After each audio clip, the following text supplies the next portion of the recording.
We often think air travel is routine, right? Just hop on a plane. But imagine flying where just getting a helicopter safely in the air and back is, well, a huge challenge every single time. You've really hit on something there. That's exactly the situation in Papua. It's widely seen as one of the most demanding aviation environments anywhere on Earth. Right. So today we're doing a deep dive into what makes flying helicopters in Papua so uniquely difficult. And we're drawing insights from some fascinating YouTube excerpts. They feature a captain pilot, someone with 15 years flying Bell 206 L4s there. 15 years. Wow. Yeah, from 2006 right through to 2021. He flew for PT Intanakasa Air Service. They run about 5 helicopters in the region, supporting all sorts of activities. 15 years. That's incredible dedication. And before Papua, he flew for the Lippo Group, right? Supporting pipelaying. That's correct. He mentioned that himself. Yeah. Said it required skill, sure, but the inherent risks in Papua were just on another level entirely. It really paints a picture, doesn't it? Sets the stage. So our mission today is to unpack those specifics, the geography, the environment, the logistics that make flying there so tough. Let's start with the terrain itself, because it's something else. How so? How did he describe it? He's this great analogy. He compared the mountains to kule lapis di goreng. Which is? It's an Indonesian layered fried cake. So picture these mountain ranges, not like single peaks we might see elsewhere, say Mount Merapi in Java. Right, more isolated. Exactly. In Papua, they're packed together, tiered, layered like that cake. Just endless peaks and valleys crammed right up against each other. That layered cake image. It really helps visualize it. So, practically speaking, how does that complex terrain impact actually flying a helicopter day to day? It fundamentally changes everything. Flight paths become incredibly restricted. You've got this dense, multi-layered landscape, which means downdrafts, wind shear. They get amplified as air gets funneled through narrow spaces. So navigation has to be pinpoint accurate. There's just very little room for error. Suddenly, coming across rising ground or a valley hidden by cloud after a turn, that's a much bigger risk there. Sounds like you're constantly solving this intense 3D puzzle while flying. That's a good way to put it. A real-time puzzle where every move counts. Significant. Incredibly demanding. And then, layered on top of that complex terrain, you have the weather, which I hear is notoriously unpredictable. Absolutely. That's a huge point the pilot stressed. How incredibly fast conditions change. We're talking dramatic shifts in maybe 10 to 30 minutes. 10 minutes, really? Yeah, not like the gradual changes you might expect elsewhere. This means pilots need constant vigilance. You have to be ready for sudden cloud cover, heavy rain, dense fog, appearing almost out of nowhere. So it's not just checking the forecast before you leave, you're essentially acting as your own meteorologist, second by second in the cockpit. That takes serious skill. It really does. Exceptional awareness. And there's another layer too. The pilot mentioned environmental security factors. Ah, right, security. He didn't go into political details, but it's a known factor when operating in Papua. It just adds another dimension of complexity, another risk to manage in planning and during flight. Basically specific clearances, communication protocols, things like that. It's a good reminder that the challenges aren't purely natural obstacles. It's a whole operational picture pilots need to keep in mind. Precisely. But amidst all that intensity, there must be moments where the sheer beauty of the place strikes you. Oh, definitely. The pilot spoke about that too. Seeing these incredible waterfalls, winding rivers, the unique landscape from the air, absolutely stunning. But only when the weather allows, I imagine? Exactly. He made that point. Those moments of awe are a privilege you only get when the skies are clear, which, as we've said, can change very quickly. It's a stark contrast, isn't it?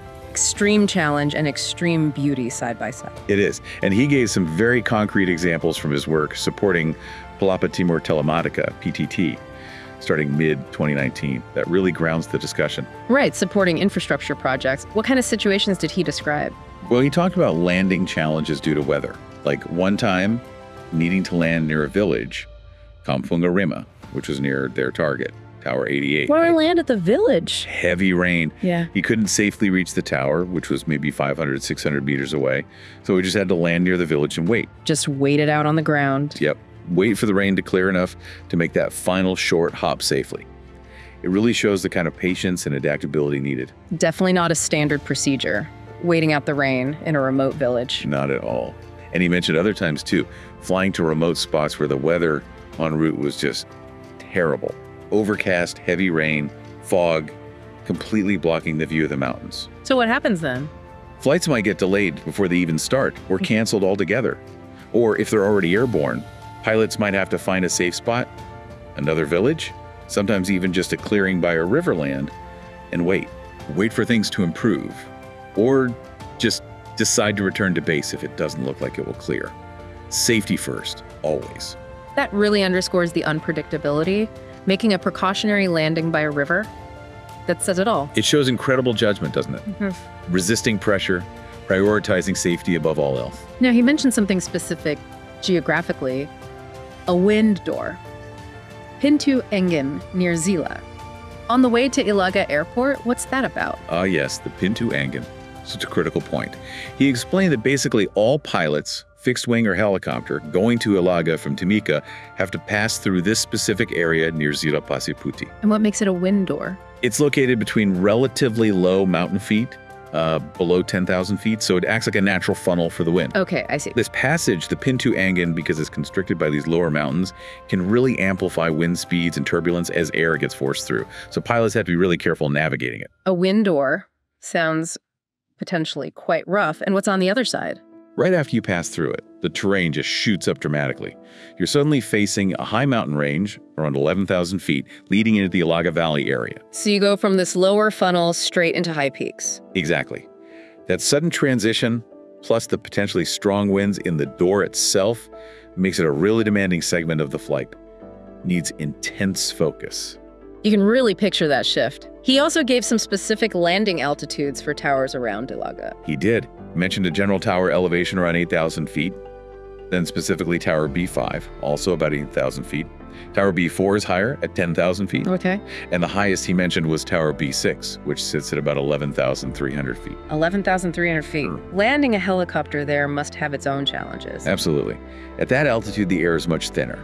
That affects everything. Engine performance, lift. Yeah. You need different techniques, often more space for takeoffs and landings. Yeah. It just adds another layer to the required skill set. Throughout all this, recounting these challenges, you mentioned there was a real sense of pride in his voice, especially about being a local pilot doing this work. Yes, very much so. That came across clearly. He expressed real pride in being an Indonesian pilot, fully capable of handling these demanding PTT operations. Like proving local expertise. Exactly. A sense of satisfaction you could tell in showing that his skills and professionalism were right up there with any experienced international pilot. It speaks volumes about the caliber of pilots working locally in Papua. It really does highlight that deep well of local skill and experience. Yeah. Okay, so bring this all together. What are the main takeaways from his 15 years flying there? Well, we've touched on the big ones. First, that incredibly complex layered terrain demands constant vigilance, precise navigation. Right. The Culepus Mountains. Then there's the weather, super unpredictable, changing incredibly fast, requires quick thinking, adaptability, solid decision-making under pressure. Okay. Then you have the environmental security factors, adding another layer of risk management. And finally, those examples supporting PTT really show the sheer logistical effort involved in accessing remote areas for vital infrastructure work. Landing by rivers, waiting out storms. It's demanding stuff. It really paints a picture of an aviation world that's just fundamentally different from what most people, even most pilots, experience elsewhere. It truly is. It highlights the specialized skills, the deep local knowledge, and frankly, the unwavering dedication needed to operate safely day in, day out in Papua's skies. This pilot's experience, this deep dive, gives us a fantastic glimpse into that world. The expertise required is just remarkable. Indeed. His years of service, navigating those conditions, it's really quite something. It makes you think, doesn't it? About the huge logistical efforts behind the scenes, the vital role aviation plays connecting these remote places, enabling projects we might never even hear about. And it makes you wonder, what other unseen challenges are faced in similar extreme environments across the globe? Pilots, engineers, support crews, just pushing boundaries constantly. Yeah. It's definitely food for thought. The human element, the ingenuity needed to overcome such incredible natural obstacles is, well, it's inspiring, really.